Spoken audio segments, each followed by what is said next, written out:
ಮನೇಲಿ ಯಾರಿಗೋ ಒಬ್ಬರಿಗೆ ನಾನು ಮಾತಾಡೋದಕ್ಕೆ ಅವಕಾಶನ ಕೊಡೋದಿಲ್ವಂತೆ, ಮಾತಾಡೋದಕ್ಕೆ ಸ್ಪೇಸ್ ಕೊಡೋದಿಲ್ವಂತೆ. ಸೊ ಅವರಿಗೆ ಈಗ ಟೈಮ್ ಕೊಟ್ರೆ ಅದ್ ಏನ್ ಕಳೆದ್ ಗುಡ್ಡೆ ಆಗ್ತಾರೆ ಅಂತ ನೋಡೋಣ. ಸರ್ ಮಾತಾಡಿ. ಇಲ್ಲ ಸರ್, ಡೋವ್ ಎಲ್ಲ ಕಚ್ಬೇಡ, ನಮ್ಮ ಹತ್ರ ವೀಟಿ ಇದೆ. ಅದನ್ನ ಎಲ್ಲಿ ಯಾವಾಗ ಹೇಗೆ ಮಾತಾಡ್ಬೇಕು ನಾನು ಮಾತಾಡ್ತೀನಿ, ಅದಕ್ಕೆ ಅವಕಾಶ ಕೊಟ್ಟಾಗ. ಸರ್ನ ನೋಡಿ ನೀವು ಅಬ್ಸರ್ವ್ ಮಾಡಿ, ಈಗ ರಕ್ಷಿತಾದ್ ಬಂದಾಗ ಅವ್ರು ಓಪನ್ ಆಗಿ ನಿಮಗೆ ಏನ್ ಅನ್ಸುತ್ತೆ ಅದು ಯಾವಾಗ ಬಿಡ್ತಾರೆ ಅವತ್ ನಾನು ಮಾತಾಡ್ತೀನಿ. ಅವ್ರು ಅಲ್ಲಿವರೆಗೆ ಸುಮ್ನೆ ನಮಗ ಸ್ಪೇಸ್ ಕೊಡಲ್ಲ, ಬಿಕಾಸ್ ನಾನು ಮಾತಾಡ್ತೀನಿ ಅಂತ. ರಕ್ಷಿತಾ ಹಿಂಗ್ ಮಾಡ್ತಾಳೆ. ಇಲ್ಲಿ ಆಕ್ಚುಲಿ ಊಸರವಳ್ಳಿ ಏನಾದ್ರು ಇದ್ರೆ ಅದನ್ನ ಅವಳಿಗೆ ಹಾಕಿ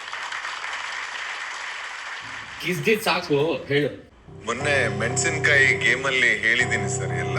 ಏ ಪಾಯಿಂಟ್ ಬಾ. ಲಾಸ್ಟ್ ಟೈಮ್ ಸ್ಪ್ರೇ ಹೊಡಿಬೇಕಾದ್ರು ಅಷ್ಟೇ ಪಾಪ ಇವರು ಅಶ್ವಿನಿ ಮೇಡಮ್ ಅವರು ಕೂಡ ಮಧ್ಯದಲ್ಲಿ ಸ್ವಲ್ಪ ಪಾಪ ಅಶ್ವಿನಿ ಮೇಡಮ್ ಅವ್ರದ್ದು ಕೆಲವು ಇದೆಲ್ಲ ಆದ ತಕ್ಷಣ ಅವ್ರ ಜೊತೆ ಹೋಗಿ ಮಾತಾಡಿದ ತಕ್ಷಣ ಇವ್ರಿಗೆಲ್ಲೋ ಅವ್ರ ಜೊತೆ ಸೇರ್ಕೊಂಡಿದೀನಿ. ಹೌದು, ಕ್ಲಿಯರ್ ಆಗಿ ಕಾಣಿಸ್ತಾ ಇದೆ. ನೀವ್ ಯಾವಾಗ ಅಶ್ವಿನಿ ಅವ್ರನ್ನ ಮೇಡಮ್ ಪಾಪ ಅಂದಿಯೋ ಅವಾಗ್ಲೇ ಗೊತ್ತಾಯ್ತು ನೀನ್ ಕ್ಲಿಯರ್ ಆಗಿ ಅವ್ರ ಟೀಮ್ ಸೇರ್ಕೊಂಡಿದ್ಯಾ ಅಂತ.